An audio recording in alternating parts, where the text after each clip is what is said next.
লটাৰীত ভাগ্য ফুলিল নলবাৰীৰ এজন যুৱকৰ। মোৰ সেকেন্ড পুৰস্কাৰটো বাম্পাৰ আছিল।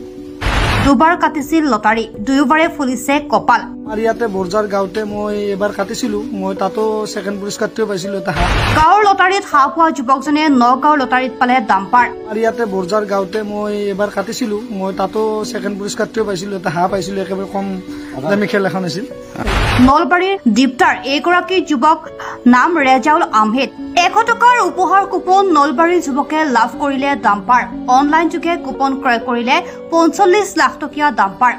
লটাৰীত ভাগ্য ফুলিল নলবাৰীৰ এজন যুৱকৰ। দুবাৰ কাটিছিল লটাৰী, দুয়োবাৰে ফুলিছে কপাল। গাঁৱৰ লটাৰীত হাঁহ পোৱা যুৱকজনে নগাঁৱৰ লটাৰীত পালে ডাম্পাৰ।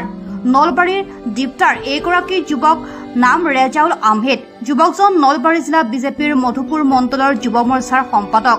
নিজ পিতৃক চিকিৎসাৰ বাবে নলবাৰীলৈ নিয়াৰ সময়ত যুৱকজনে ক্ৰয় কৰিছিল লটাৰী।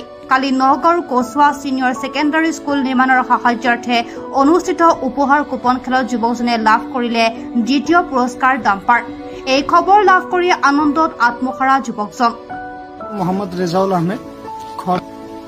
মই টিকেটটো কাটিছিলো, মোৰ দেউতাই একচুৱেলি তেখেতে এটা বেমাৰত ভুগি আছে, মই মেডিকেলত লৈ গৈছিলো।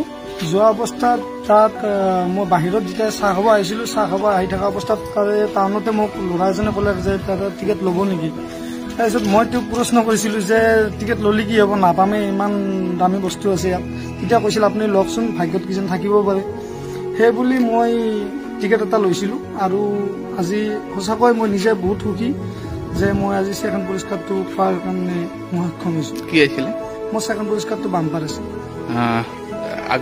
আগে পিছে মই লটাৰী সেনেকে মোৰ কাটা নাযায়, কিন্তু আমাৰ ইয়াতে বৰজাৰ গাঁৱতে মই এবাৰ কাটিছিলো, মই তাতো সেকেন্ড পুৰস্কাৰটো পাইছিলো এটা হাঁহ পাইছিলো, একেবাৰে কম দামী খেল এখন আছিল। এইবাৰ বাম্পাৰ খেললৈকে আহিলো। মই বিশেষ এনেকুৱা একো নকৰো, মই ভাৰতীয় জনতা পাৰ্টী যুৱ মৰ্চাৰ মই মধুপুৰ মণ্ডলৰ ছেক্ৰেটাৰী হয়। আচ্ছা, এই অভিজ্ঞতা মানে মই একচুৱেলি মই তাৰমানে মই ক'বই নোৱাৰো মই কেনেকুৱা লাগি আছে মনটোত। ইমান যেন ডাঙৰ এটা বস্তু মোৰ নচিবত আছে, মই সেইটো কথা ভবা নাছিলো। সঁচাকৈ মই ওপৰৱালাজনকো বহুত বহুত ধন্যবাদ, আনন্দিত।